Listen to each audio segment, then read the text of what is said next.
Every suitor who kissed her lips turned to ice until his warmth melted her deadly curse.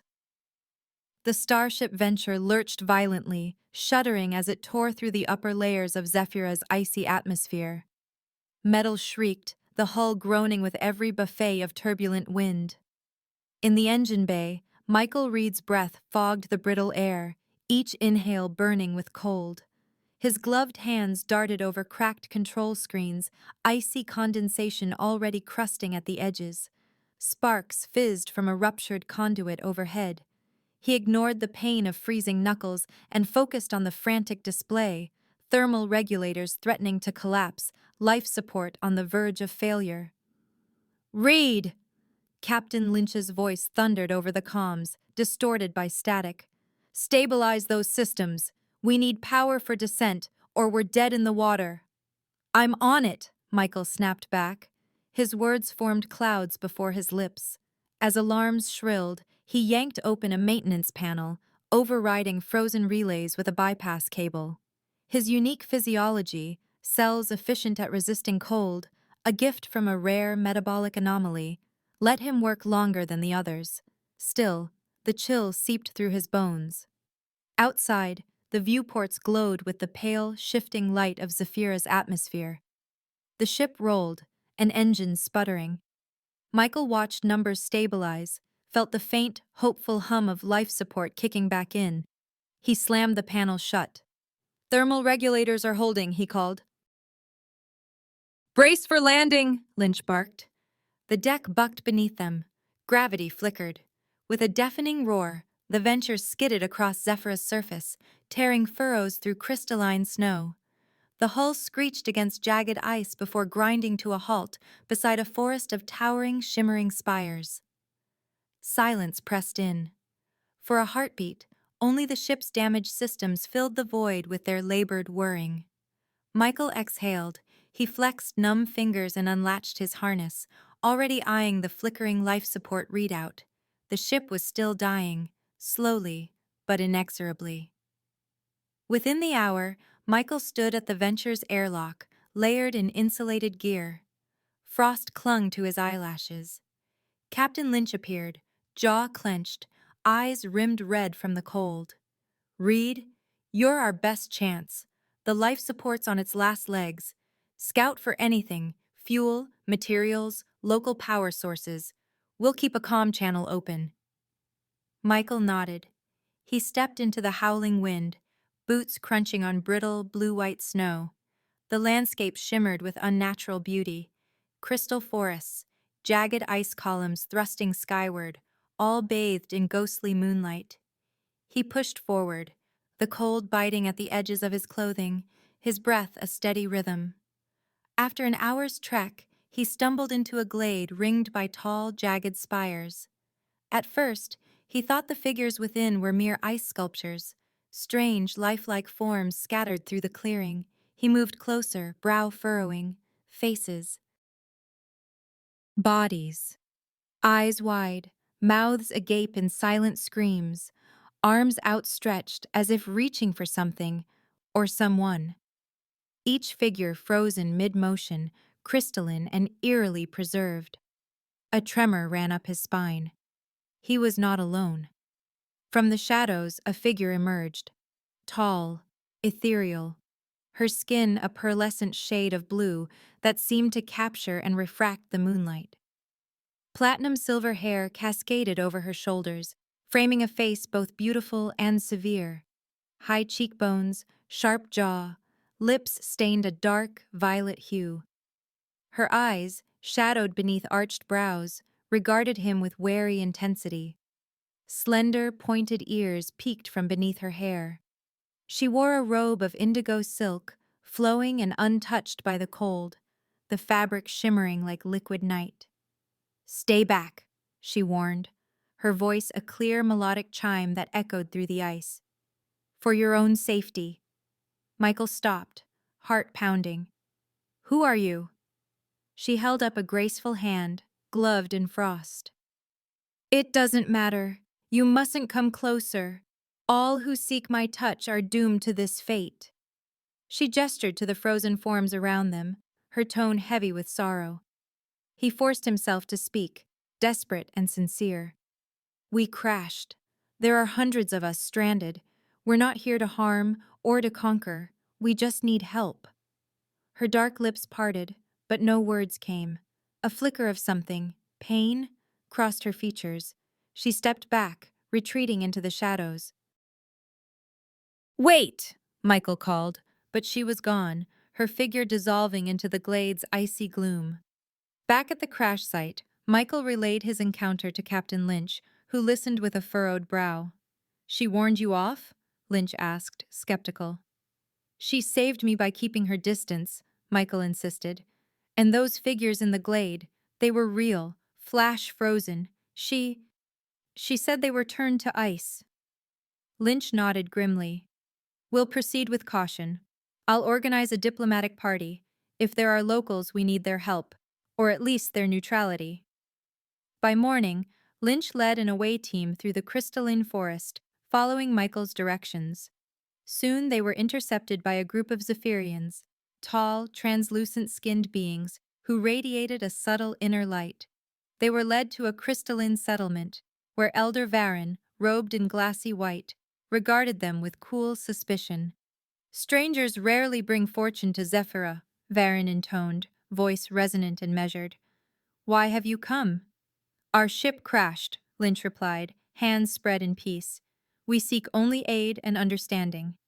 As tense negotiations began, Michael caught the curious gaze of a young Zephyrian. The youth leaned in, whispering in accented English. "You met Lyra, didn't you?" Michael nodded, careful.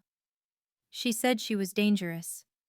The youth's eyes flickered with a mix of awe and fear. "She is a noble, was, banished after the suitors. So many suitors were found like ice statues. Some say she's cursed." Michael's thoughts returned to the glade, to Lyra's mournful eyes. Later, while assisting Zephyrian engineers, his cold-resistant metabolism allowing him to work where others could not, Michael's mind drifted again and again to Lyra. Her warning, her isolation, haunted him. Night draped Zephyra in shadows and silver frost. Compelled by a force he could not name, Michael left the relative warmth of the camp. He returned to the glade, now eerily silent under the twin moons. The frozen figures shimmered, silent sentinels. She appeared, as if conjured by his longing. Lyra's eyes glowed softly, her stance wary but less rigid. "You came back," she said, voice softer than before. He offered a tentative smile. "I had to know if you were real, and if your curse has an explanation." Her expression flickered with vulnerability. "I don't know if it is magic or a disease or something else. I only know that I cannot touch, cannot connect. Everyone who tries pays the price." Michael stepped closer, careful to maintain distance. "Maybe it's not a curse. Maybe it's something science can explain. Maybe together, we can figure it out." Lyra hesitated, her gaze lingering on his face. For a moment, the cold faded, replaced by a mutual intrigue that shimmered between them, dangerous, delicate, and alive. 2 weeks passed, and the cold on Zephyra grew crueler by the hour. The humans' shelters, patched together from fractured hull panels and scavenged insulation, groaned beneath the weight of accumulating frost. Inside, breath hung thick in the air, and the heating units struggled to keep a single spark alive. Michael Reed moved among the shivering crew, checking for frostbite, distributing what little heat he could conjure from the failing generators. Captain Lynch's voice was brittle with exhaustion as she conferred with the engineers. "If we don't get the main reactor back online, we'll be ice statues ourselves by week's end." Michael ran a hand through his hair, eyes scanning the frost-laced horizon. The cold bit at him, but he endured it better than most. He knew, though, that his anomaly wouldn't save the others. He needed answers. That night, as the twin moons began their slow, fateful convergence in the sky, Michael set out. He followed the faint blue glow that marked Lyra's presence, tracking her through shifting corridors of ice. He found her at the edge of a yawning glacial ravine, the wind whipping her platinum-silver hair into a wild banner. Lyra didn't turn as he approached. "You humans cling to survival with remarkable stubbornness, Michael Reed," she remarked, voice carrying a wry edge. He tried a smile, breath ghosting in the cold. "It's a habit. I was hoping you'd share more about this world. Our shelters won't last much longer." She glanced at him, her eyes catching the moonlight. "You've chosen a poor season for your visit. Tonight, the moons will align. When they do, a death frost will sweep across Zephyra, cold enough to shatter stone, cold enough to still hearts in a single breath." Michael's pulse quickened. "You knew this was coming?" She shrugged, folding her arms across her indigo robe. "It is inescapable. The cycles are ancient. Those who survive learn to read the signs." She looked away, her tone softening. "I tried to warn your elder, but he thinks me a monster." He hesitated, admiring the resolve in her stance. "You're not a monster, Lyra. You're the only one who's tried to help." Her lips curved in a faint, sardonic smile. "That may say more about your people than mine." Despite the danger, Michael felt a pull, toward her mind as much as her presence. "Help us understand. Tell me what we're facing." She explained the moon's dance in the sky, how their gravity twisted Zephyra's weather, unleashing the death frost.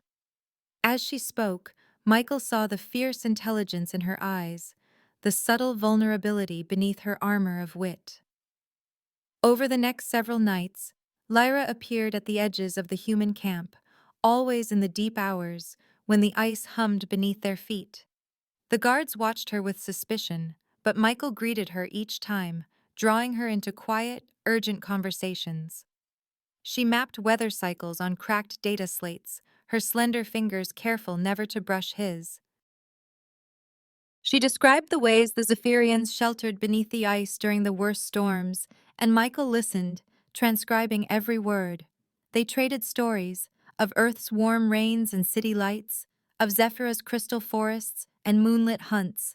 Sometimes, Lyra's laughter danced between the tents, rare and sharp, and Michael felt warmth stir inside him despite the biting cold. Always, there was a distance. No matter how close they sat, their hands hovered apart, the threat of her curse as tangible as the chill. One night, as the air grew dangerously thin and frost crept across the hulls, Lyra lingered by the firelight with Michael. Her gaze lingered on his face, softening. "You risk much, Michael. Why?" He looked away, struggling for words. "Maybe I just don't want to see anyone else alone out here." She fell silent, searching his expression, and something unspoken passed between them, a longing neither dared name. The following evening, Michael and Lyra scouted a route for the crew to shelter in a nearby ice cave. As they crossed a narrow bridge of frozen water, the ground shuddered with a distant rumble. Cracks spidered beneath their feet. "Move!" Lyra cried, leaping forward. Michael followed, but the bridge gave way with a sudden deafening crack. Lyra slipped, arms pinwheeling for balance as the chasm yawned beneath her. Without thinking, Michael lunged, grabbing her wrist. Icy agony shot through his fingers, a biting cold that seared to the bone, but he held fast, pulling her up onto solid ground. They collapsed in a heap, breathing hard. Michael stared at his hand, expecting to see frost creeping up his arm, but he remained unharmed, shaken, but alive. Lyra stared at him, eyes wide with shock and something like hope. "You touched me. You should be frozen." Michael flexed his hand, stunned. "I'm not. I just feel cold. Very cold." She studied his face, wonder dawning. "Perhaps your body's difference shields you from me." The moment was shattered by the sound of footsteps crunching through snow. Elder Varen and a cluster of Zephyrian guards swept into the clearing, their faces stern. "Step away from her, Michael Reed," Varen commanded. She is not to be trusted. Lyra drew herself up, regal and defiant.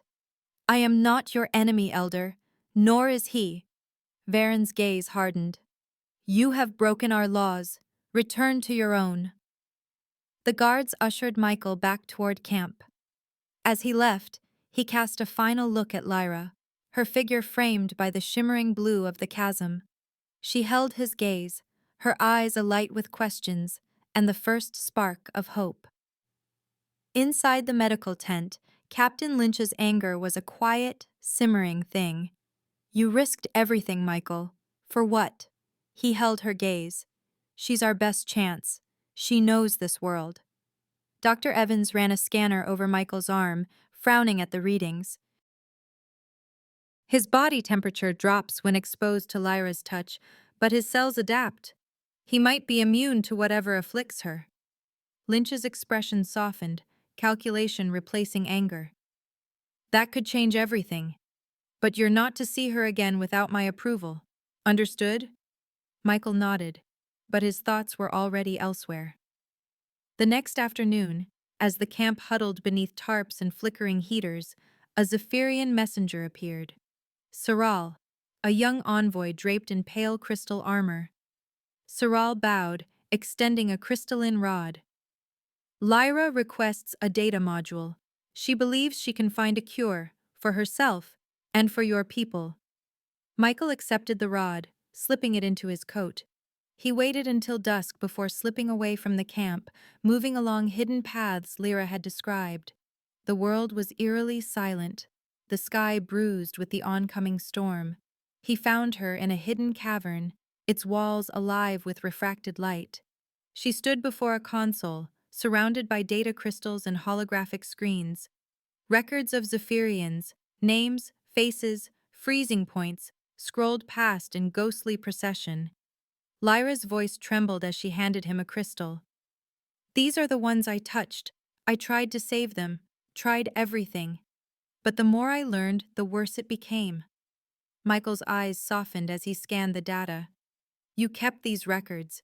You never gave up. She looked away, shame and hope warring in her features. I thought it was a curse. But the readings, look! She pulled up a display revealing molecular diagrams and shifting code. This is not natural. It is engineered, programmable, ancient.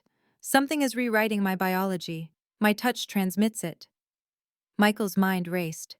A nanovirus. Maybe even a weapon from Zephyr's past. She nodded. If we can isolate the code, we might disable it, or at least stop its spread. Their hands hovered near each other, data module between them, a fragile bridge across their loneliness. Suddenly, a flicker of movement caught Michael's eye. At the cavern's mouth, a figure in crimson armor watched from the shadows. Maella, Lyra's old rival, her gaze cold and calculating. Lyra's shoulders tensed. We're being watched. Maella would see us both punished.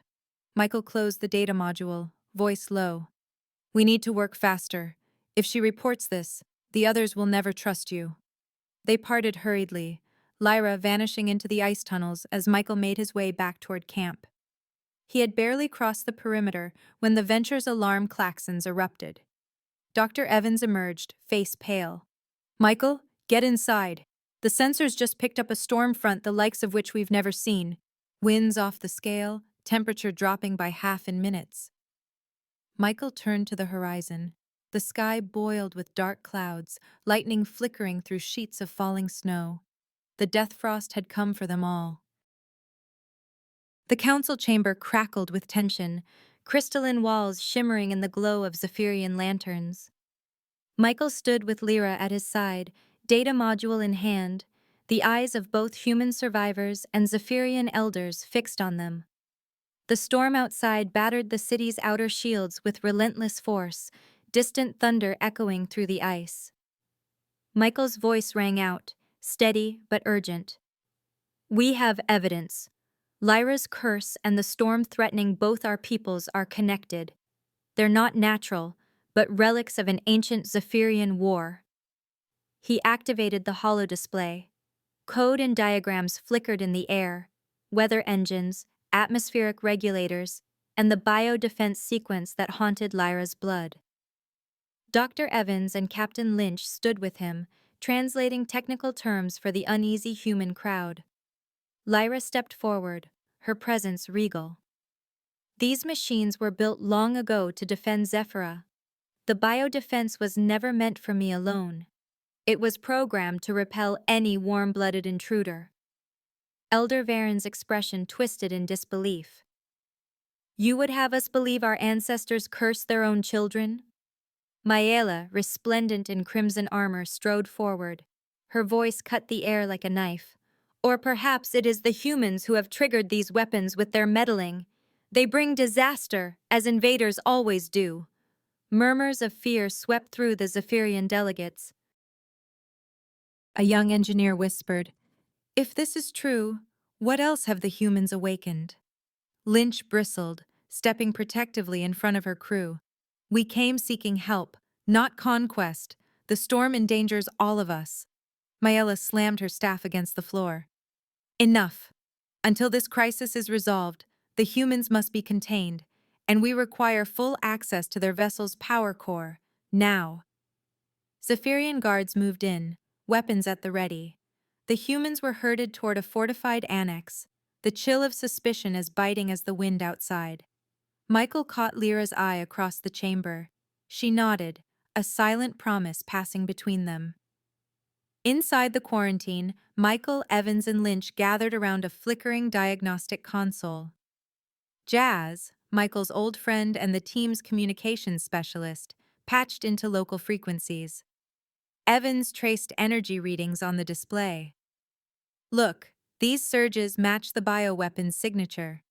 The weather engine's output is being amplified, redirected, even as we speak." Lynch's jaw tightened. "If they gain control of our power core, they'll have enough energy to supercharge the storm. Maela's playing a dangerous game." Michael's thoughts raced. The biodefense isn't targeting just us. Any warm-blooded life is at risk, Zephyrian or human.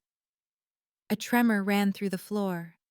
The guards outside barked orders, their nerves frayed by the wailing storm. Suddenly the lights flickered, and in the confusion, a hidden door slid open behind a storage rack. Lyra appeared, flanked by Jazz and a band of Zephyrian rebels. She motioned urgently, "Quickly, this way, before Maela's soldiers tighten the perimeter." Michael didn't hesitate. He squeezed Lynch's shoulder. "We'll be back, with answers." Then he slipped into the shadows, following Lyra and the rebels into the icy tunnels beneath the city. The world below was a labyrinth of ancient catacombs, carved from blue ice and reinforced with crystalline columns. The echoes of distant machinery rumbled above as Lyra led the way, her indigo cloak trailing behind her. Jazz jogged at Michael's side, grinning despite the danger. "Trust you to get us exiled and recruited by the resistance in the same week." Michael managed a weak smile. Just another day on Zephyra. At a hidden junction, Lyra paused, her breath pluming in the cold. "We have little time. Maela orchestrated my exile years ago. She used my affliction as a pretext, knowing the truth would threaten her own ambitions. Now, she's seized the weather engines. She means to bend Zephyra's climate to her will, and anyone in her way, human or Zephyrian, will freeze." Jazz's eyes widened. "She'll wipe out entire settlements just to seize power?" Lyra's expression was grim. "She's already begun. The fortress at Hailspire controls the main storm generator. We must shut it down." A rebel unfurled a map. Michael traced the route with gloved fingers. "How do we get inside?" Lyra hesitated. "Maela expects me to return as a prisoner, broken by your supposed resistance. If I bring you in chains, she'll let us close." Jazz looked at Michael, doubt flickering in his eyes. "You trust her?" Michael met Lyra's gaze. "With my life." They prepared in silence. Jazz and the rebels distributed makeshift restraints, rigged to fall away at a signal. Lyra helped Michael fit the bindings, her fingers trembling slightly. She hesitated, looking up at him, vulnerability in her eyes. "If we fail, Maela will destroy everything I love." Her voice was barely above a whisper. Michael leaned in, brushing a stray lock of silver hair from her cheek. "We won't fail, not with you beside me." She searched his face, hope and fear wrestling within her. "There's something I need to know, Michael. Something I need to try." Before he could respond, she leaned forward and kissed him. Her lips, cold as first frost, pressed against his, sharp, electric, searing his nerves with sudden ice. For a heartbeat, a white film of frost bloomed on his mouth and cheek. But just as quickly, it melted, warmth returning, the curse undone by the strange twist of his metabolism. Lyra drew back, shock and wonder lighting her eyes. You're not frozen." Michael touched his lips, grinning through his amazement. "I guess we're both full of surprises." She laughed, the sound soft and hopeful, and pressed her forehead to his. "Whatever happens next, I am glad I found you." Jazz cleared his throat, breaking the moment. "We'd better move. Maella won't wait for the storm to finish us off." Lyra slipped her hand into Michael's, her grip sure, her eyes bright with new resolve. Together, prisoner and captor, they stepped into the icy gloom, hope blooming between them even as the winds howled overhead. Their feelings and their fate were now inseparable. Lyra led Michael through the fortress's labyrinthine halls, the walls slick with frost, and the air heavy with the hum of ancient power. Suspicious Zephyrian guards watched their every step, weapons trained on Michael, but Lyra's cold, noble poise and the chains draped around his wrists sold the illusion of captivity. Michael kept his eyes lowered, masking his tension beneath a mask of defeat. Every heartbeat was a countdown. At the end of a long corridor, great doors parted to reveal the control chamber. The air was alive with blue lightning, energy crackling between crystalline pylons. Maella stood at the center, her crimson armor gleaming, hands splayed across the archaic control console. On raised platforms around her, stasis pods lined the walls, glowing with a sinister light. Within, Captain Lynch, Dr. Evans, and a dozen other human colonists floated in suspended animation. Their breath fogged against the glass, faces slack as the machines siphoned away their life force to feed the raging storm. Maella turned, her eyes burning with triumph. "You see, Lyra? The fortress responds to its true master. You could have ruled at my side, but now—" She gestured to the pods. "The humans will serve as the key to Zephyra's rebirth. Their energy powers the storm. Soon, no outsider will threaten our world again." Michael fought down a surge of anger, glancing at the array of machines. His mind raced, pattern recognition snapping into place. He stepped forward, voice carefully measured. "This isn't a weapon. It's a terraforming array. It was built to warm Zephyra, not freeze it." Maella's lips twisted in a sneer. "You presume to lecture me about my own legacy? The system serves those strong enough to command it." Lyra's gaze darted from Maella to the pods, anguish shadowing her features. She moved to the console, activating a holographic interface. "We can override the storm. Release them." Maella's grip tightened on the controls, crystalline claws digging into the surface. "You are nothing here, exile. The system rejects you, as do our people." A tremor rocked the fortress. Jazz's voice crackled over Michael's earpiece, barely audible above the roar. "Diversion set! Go! Now!" Sparks erupted from the far side of the chamber. Guards shouted, running toward the noise. Maella's attention snapped away for a heartbeat, just long enough. Michael lunged to Lyra's side, freeing himself from the false restraints. Together, they approached the heart of the array. Lyra pressed her palm to the bioscanner, blue light rippling over her skin. The system's voice, ancient and mechanical, boomed from the speakers. "Access denied. Genetic signature altered. Authorization incomplete." Lyra's face fell. "My code. Maella's sabotage. It will never accept me." The chamber doors slammed open. Elder Varen strode in, his robe trailing frost, flanked by two Zephyrian engineers. He took in the scene, humans in pods, Maela's manic fury, Lyra's desperate plea. For a moment, time held its breath. Enough! Varen's voice resonated like a bell. He stepped forward, laying his hand beside Lyra's on the scanner. Override. Varen, Elder Council. I believe her. The system word, then unlocked with a pulse of energy. Dual authorization, Zephyrian and off-worlder required for core reset. Michael scanned the central dais. Twin crystalline pods stood ready, their interiors aglow.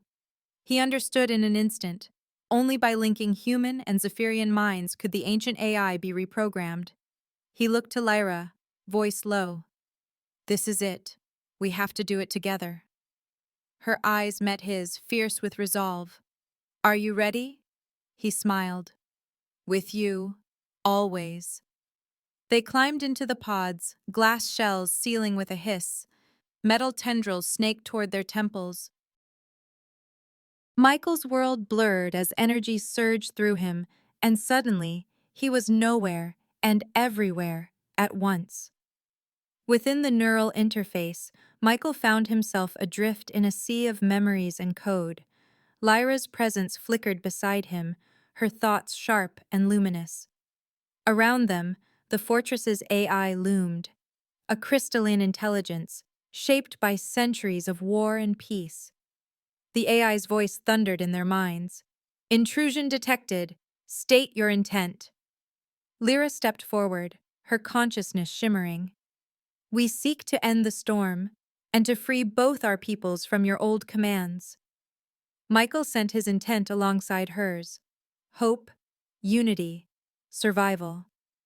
The AI paused. Core protocol requires one mind to remain as guardian. The price is isolation, eternal vigilance. A wave of anguish passed between them. Lyra's thoughts brushed his. I cannot let you go in my place. I am to blame for this. Michael replied with fierce tenderness. We chose this together, but there must be another way. The AI's crystalline tendrils writhed, offering a new path. Alternate protocol, fusion, hybridized Zephyrian and human code. Two may become one, new guardians for a new era. Pain will be great, resolve must be absolute. Lyra reached for Michael's hand, and within the current of data, their fingers laced. I would face anything with you. He squeezed back, fear and love intermingling. Then let's do this. Outside the pods, Jazz and Evans monitored life signs.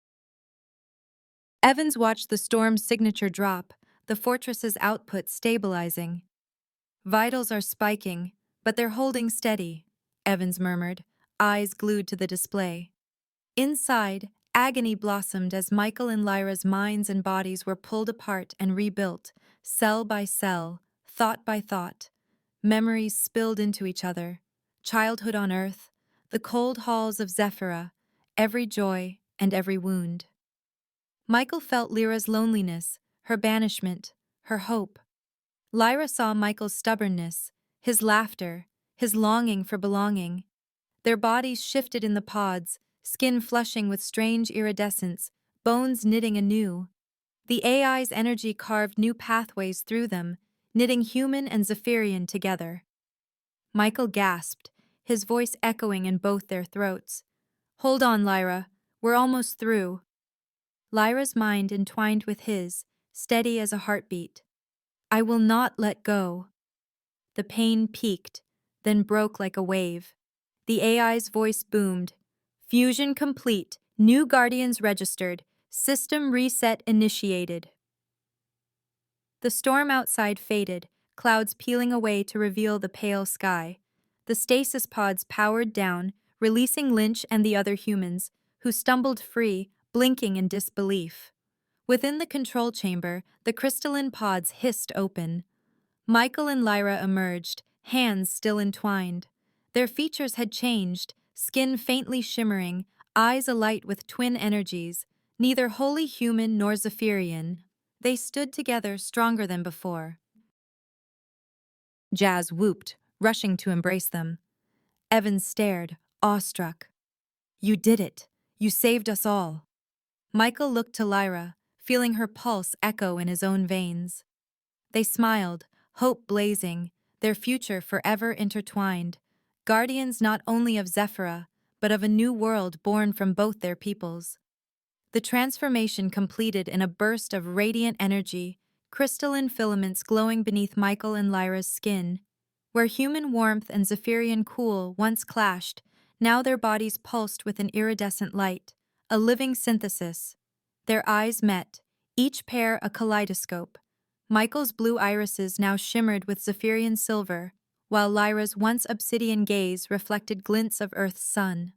Patterns traced delicate veins of crystal across their faces and hands, catching the fortress's light.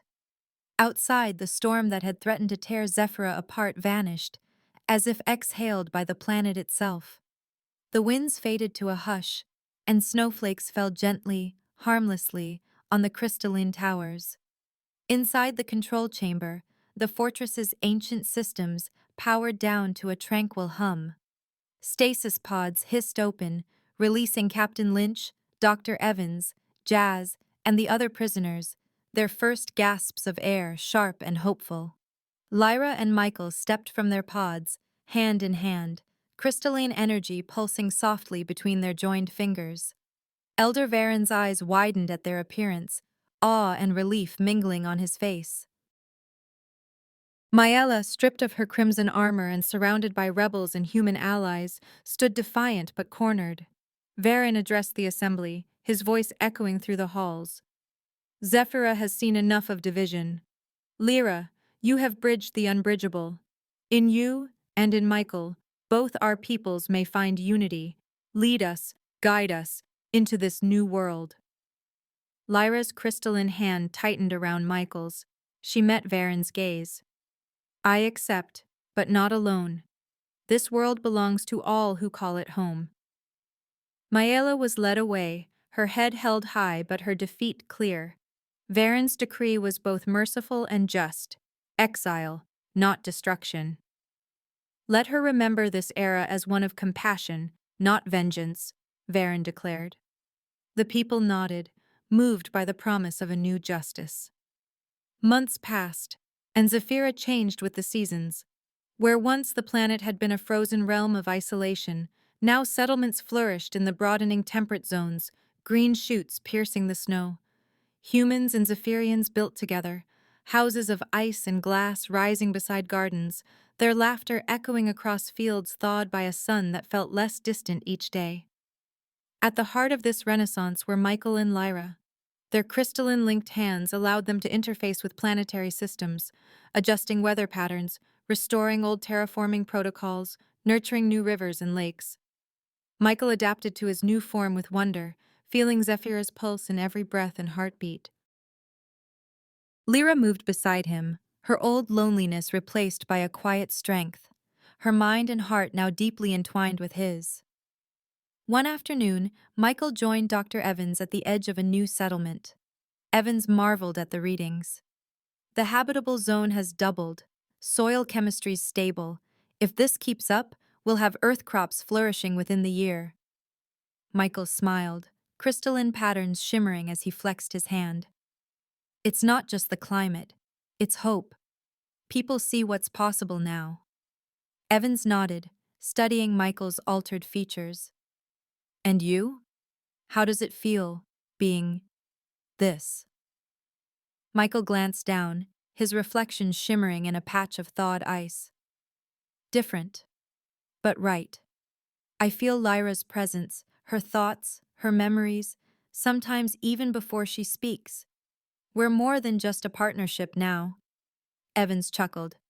You two are rewriting the rulebook on first contact. Footsteps approached. Lyra appeared, her hair gleaming in the afternoon light, a gentle smile on her lips. She carried with her a crystal tablet, its display alive with shifting colors. Michael, Evans, the readings from the southern glacier, you need to see this. She handed Michael the tablet. Data scrolled across the surface. Atmospheric flux, rising temperatures, the unmistakable signature of a natural thaw. "It's happening," Lyra said, her voice trembling with emotion. "The first true thaw in centuries. Not a result of our adjustments, but the planet healing itself." Evans exhaled, awestruck. "You've done it. You've woken Zephyra up." Lyra squeezed Michael's hand, crystalline energy sparking between them. "We all have. Together." They climbed a gentle rise overlooking the valley. Below, Zephyrians and humans worked side by side, planting, building, laughing. Children of both species played in the wet snow, their voices rising in a melody of languages and joy. Jazz waved up at them, his arms slung around the shoulders of a Zephyrian friend. Michael watched the scene, pride swelling in his chest. "I never thought I'd see this. Not when we first crashed. Not even after the storm." Lyra leaned against him, her crystalline skin warm against his. "I did. Because you never gave up on us. On me." They stood in silence, watching as Maela was escorted through the crowd. No jeers greeted her, only quiet, respectful distance. Elder Varen announced her sentence: exile beyond the southern glacier, with supplies and a chance to reflect. "Justice with compassion," Varen said. "A new Zephyra, for a new age." Lyra's gaze softened. "That could have been me once, but you changed everything." Michael turned to her, their joined hands pulsing with light. "We changed it together." She smiled, her eyes reflecting the valley below, a mingling of hope and determination. "Do you remember what you said to me in the glade? That maybe the curse was something science could solve?" He laughed, the sound rich and new. "I remember thinking you'd never believe me." Lyra's fingers traced the crystalline veins on his wrist. "You gave me something better than belief. You gave me a future." As twilight fell, their romance, once fragile, once forbidden, had become unbreakable. Their partnership was written not just in memory, but in every shift of Zephyra's weather, every blossom in the thawing earth, every shared heartbeat. Hand in hand, Michael and Lyra faced the horizon, crystalline energy weaving their love into the very fabric of the world. Spring arrived on Zephyra for the first time in memory, the dawn light spilling across valleys where green shoots pierced the thawing ground. The air shimmered with a gentle warmth, coaxed into being by the hybrid consciousness of Michael and Lyra, guardians whose joined minds wove the energies of human resilience and Zephyrian grace. Where once the world had slumbered beneath frost, life now stirred in fresh, eager colors. Michael stood with Lyra at the settlement's edge, their fused crystalline hands linked. Their touch was both symbol and instrument. Together they balanced warmth and cold, guiding the fragile miracle of spring. Beyond them, fields once locked in ice now rippled with Zephyrian wildflowers and tidy rows of earth wheat. Children of both species ran between the rows, shrieking in delight, their laughter rising into air scented with new growth. Lyra's eyes sparkled, mirroring the sunlight that danced on crystalline veins beneath her skin. "I just received a message from the southern settlements. For the first time, the river is flowing again. There are orchards blooming where ice stood for centuries." Michael smiled, feeling the pulse of the land through their joined hands. And to think, all this was sleeping beneath the surface, waiting for a little warmth. Her lips curled in a teasing smile. "I suppose your human optimism had a use after all." He grinned, squeezing her hand, crystalline energy pulsing between them. "And your Zephyrian patience kept us from melting the planet outright." She laughed, the sound clear as crystal chimes. Together they turned to watch the Council's latest expedition set off. Sleds pulled by sturdy Zephyrian beasts, laden with tools and seeds. The Council had voted unanimously to recover other ancient control centers, their sights set on expanding the habitable zone even further. Hope rode with every traveler. Michael's gaze drifted to the horizon, where memories, ancient and new, mingled in his thoughts. He saw flickers of the old world, fragments gifted by the AI. Zephyrian inventors in silver towers, children skating on mirror lakes, the first spark of the weather engines. Those ancient joys and sorrows belong to him now, woven seamlessly into the fabric of his being. Lyra felt his reverie and squeezed his hand. "Are you lost in the past again?" He shook his head, the sunlight catching crystalline facets in his hair. "Just grateful. I remember what it felt like all those years ago, how cold and empty this place seemed. Now it's alive, and so am I." Before Lyra could reply, footsteps approached along the new garden path. Captain Lynch and Saral, now partners in the colony's leadership, arrived with broad smiles. Lynch's red hair gleamed in the morning sun. Saral, taller now and confident, carried a tablet buzzing with progress reports. Lynch grinned at Michael and Lyra. "We just finished the census. The settlement's doubled in size since the last thaw. Zephyrian flora's thriving, and earth crops are keeping pace." Cyril chimed in, his accent still lilting but surer. "The children are already learning both languages. They say the snow is softer now, and the sun feels friendlier." Lyra's expression turned thoughtful. "They'll never know the world as it was, only as it could be. That's a gift." Michael looked out over the bustling fields, his heart swelling. "We're not just building houses or growing food, we're building a future neither of our people could have imagined alone." Lynch nodded, her eyes bright. "And we couldn't have done it without you two. You've become more than leaders, you're the heart of this world now." The conversation faded into comfortable silence as the four watched a group of children, one with Zephyrian silver skin, another with human freckles, chase each other through a patch of blue wildflowers. For the first time, Zephyra felt less like a place of exile and more like home. As the sun began its slow descent, Michael and Lyra slipped away from the bustle, seeking a quiet rise overlooking the valley. They sat side by side, their crystalline linked hands resting on the warm earth. The connection between them deepened, a wordless merging of thought, memory, and feeling. Michael felt Lyra's joy at the first crocus, her pride in the children, her quiet awe at how life found a way. Lyra, in turn, basked in Michael's wonder, his stubborn hope, the simple warmth he brought to every moment. No words were needed.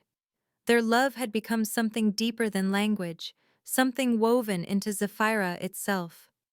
The land responded to their unity, a gentle breeze stirring the wildflowers, the snowmelt feeding the roots below. A playful smile danced across Lyra's lips. "You still call me lady in your thoughts." Michael grinned, warmth radiating from their joined hands. "What can I say? Old habits die hard." She nudged his shoulder, her laughter ringing out. "Perhaps it's time for a new title, something less formal." He leaned close, their foreheads touching, crystalline energy sparking softly between them. "How about partner? Or beloved?" She closed her eyes, content. "Both." As dusk painted the sky in lavender and gold, gentle snow began to fall. Not the deadly frost of old, but a soft, renewing flurry.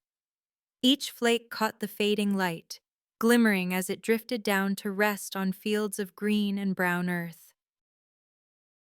Michael and Lyra stood hand in hand and began walking back toward the heart of the settlement. With every step, the ground beneath them shifted, one footprint edged in frost, the next in tender shoots of grass. The marks they left behind were more than physical. They were a promise. Here, in the world they remade, fire and ice walked together, united in hope and in love. And so, as night fell on Zephyra's first true spring, their journey continued, a testament to all that could be born from unity, sacrifice, and a love powerful enough to change the world. That's the end of the story. You can leave us a tip or become a channel member. This greatly helps our team improve the quality of our videos. You can send a tip using the Super Thanks button right below the video. We truly appreciate each and every one of you who has subscribed and supported us. Please do not forget to subscribe to our channel, like the video, and write in the comments what you liked most about this story. Our team will be very grateful to you. You can find even more fascinating stories on our channel. See you in the next video.